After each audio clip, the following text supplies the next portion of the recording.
सरगोदा मुजाहिद colony में दिल दहला देने वाला वाकया जो आज हुआ है, ईसाई कम्युनिटी पर एक और अटैक है और एक जान चली गई। इससे मुश्तइल अफराद ने ईंटों के वार से एक ईसाई शख्स की जान ले ली। एरिक गारसेटी अपना मुंह उठाकर लेकर जाते हैं इसरो के अंदर, इसरो के हेडक्वार्टर्स का विजिट करते हैं। वहां जाकर बड़े सरप्राइज हो जाते हैं, वहां जाकर बड़े हैरान हो जाते हैं कि वाह भाई, इंडियन स्पेस एजेंसी इतना जबरदस्त काम कर रही है। यूएस की तरफ से अब ये नजर आया है स्टेप के यूएस के एम्बेसडर जो हैं इसरो पहुंचे वहां पर, उनके जो डायरेक्टर हैं सोमनाथ, उनसे कि क्यों ना अमेरिका और इंडिया मिलकर क्वाड सैटेलाइट जो है वो बनाए। भारत के साथ खास तौर से वेपन्स की और स्पेस की और आर्टिफिशियल इंटेलिजेंस की और एयर की टेक्नोलॉजी शेयर करो कि भारत धीरे धीरे धीरे धीरे धीरे करके एक ऐसे लेवल पे आ जाए कि जब चीन के साथ लड़ाई हो तो चीन की दोनों टांगें भारत तोड़ पाए। अमेरिका को इंडिया की जरूरत है अफ्रीका के अंदर, यानी कि इंडिया अमेरिका डायलॉग हो रहा है कि अफ्रीका के अंदर अमेरिका की पेनिट्रेशन कैसे बढ़ानी है। पूरी दुनिया इंडिया की तरफ दौड़ रही है और अब कहाँ हम नासा की बात करते हैं हमेशा, लेकिन अब इसरो की भी साथ बात की जाती है। भारत ने जो सीए का कानून जो है एक तरह से अपना इंट्रोड्यूस कराया है, उनको हम गलत साबित नहीं कर पाएंगे, क्योंकि हमारे माइनॉरिटी का जो हाल है, किसी दूसरी रिलीजन को फॉलो करने वाले लोग हैं वो सहमे हुए हैं, डरे हुए हैं और उनको यकीनन भारत की तरफ देखना पड़ रहा है। वो दुनिया को इस चीज में बताने में कामयाब हो रहे हैं कि the Indian democracy with Indian characteristics, not Indian democracy with Indian characteristics चाहिए हमें। पाकिस्तान में सरगोदा में एक बार फिर क्रिश्चियन कम्युनिटी पर अटैक किया गया और ये एक ऐसा हमला था जिसमें एक बार फिर क्या पता नहीं कितनी दर्जनों बार अब तो ये हो चुका है, घरों को आग लगाई गई। ये जुल्म की दास्तान, बर्बरियत की दास्तान रकम हुई है। इससे लगता है जैसे जंगल का कानून है।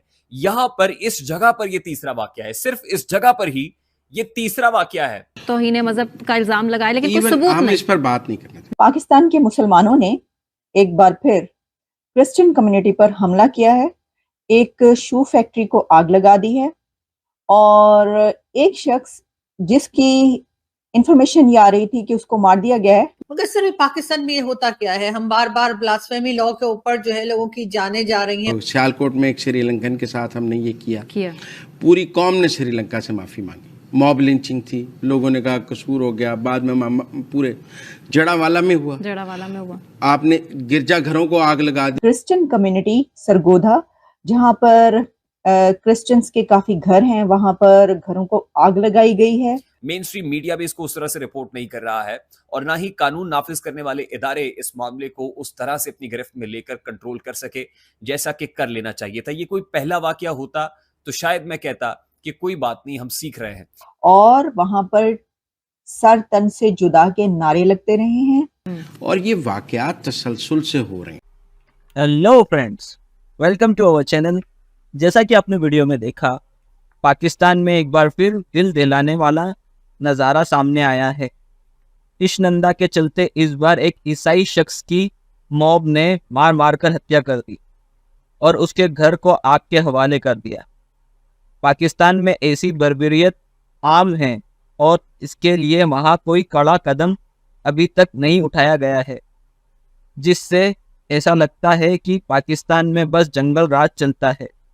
और अगर आप किसी पाकिस्तानी को ये सब बोलेंगे तो वो कभी नहीं मानेगा कि पाकिस्तान में ये सब आम है। यही वजह है कि पाकिस्तान में ये सब घटनाएं आए दिन होती रहती है, क्योंकि वहाँ के आम नागरिक को इस चीज़ का एहसास नहीं है। दूसरी ओर अमेरिका ने भारत को ऑफर दिया है कि वो भारत के साथ मिलकर एक क्वाड के लिए सैटेलाइट बनाएगा। यह सैटेलाइट चाइना पर सर्वेलेंस के लिए होगी, क्योंकि जैसा कि आप जानते ही हैं, चाइना साउथ चाइना सी में काफ़ी अनैतिक गतिविधियां करता रहता है। तो उसके सबूत इकट्ठा करने के लिए सैटेलाइट उनके हर गतिविधि पर नज़र रखेगी। आपका इस पर क्या विचार है, आप हमें वीडियो पर कमेंट्स करके बता सकते हैं। वीडियो को लाइक करें, चैनल सब्सक्राइब करें और बेल आइकन प्रेस करना मत भूलिएगा। चलिए वीडियो में आगे चलते हैं। Senior defence officials from India and US, ये लोग मिले और इन्होंने स्पेस कोऑपरेशन इन्होंने डिस्कस करा। और इन्होंने collaboration with the American industry discuss करा, यानी कि भारत में डिफेंस के और भी जो सीनियर लोग हैं वो मिले, अमेरिका के सीनियर लोग मिले, और दोनों ने बोला कि यार स्पेस में, क्योंकि नेक्स्ट फ्रंटियर स्पेस है भाई, जैसे हम कहते हैं ना 3 फ्रंटियर मानते हैं हम, या 4 फ्रंटियर मानते हैं। कौन से मानते हैं? एक जमीन, एक हवा, एक पानी, एक साइबर भी एक फ्रंटियर है, वो भी एक डोमेन है। तो एक और डोमेन की बात चल रही है और वो डोमेन है स्पेस।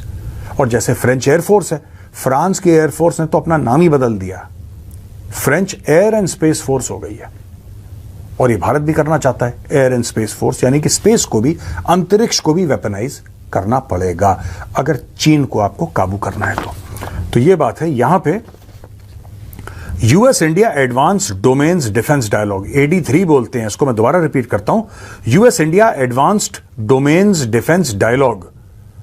इन्होंने बायलैटरल कोऑपरेशन के पूरे रेंज के इश्यूज डिस्कस करे, किस तरीके से भारत और अमेरिका एक दूसरे के साथ पार्टनर कर सकते हैं और किस प्रकार से अपनी कैपेबिलिटी स्पेस में और डेवलप कर सकते हैं।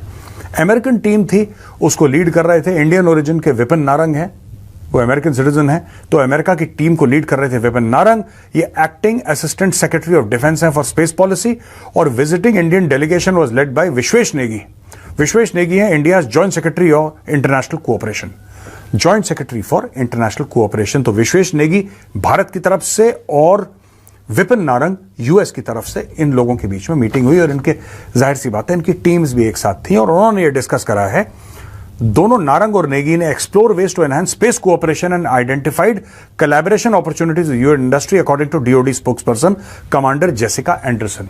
तो डिपार्टमेंट ऑफ डिफेंस यूएस के कमांडर जेसिका एंडरसन ने यह बोला है कि dialogue executes a commitment by the US secretary of defence and Indian minister of defence, यानी कि 2022 में भारतीय मिनिस्टर ऑफ डिफेंस और यूएस सेक्रेटरी ऑफ डिफेंस, वहां पे मंत्री को सेक्रेटरी बोलते हैं, US secretary of defence and Indian minister of defence को 2022 में इन्होंने 2+2 मिनिस्ट्रियल डायलॉग में यह बात कही थी। तो फ्रेंड्स, आपको हमारा ये वीडियो कैसा लगा आप हमें कमेंट्स करके बता सकते हैं। वीडियो को लाइक करें, चैनल को सब्सक्राइब करें और बेल आइकन की घंटी बजाना मत भूलिएगा। Thank you.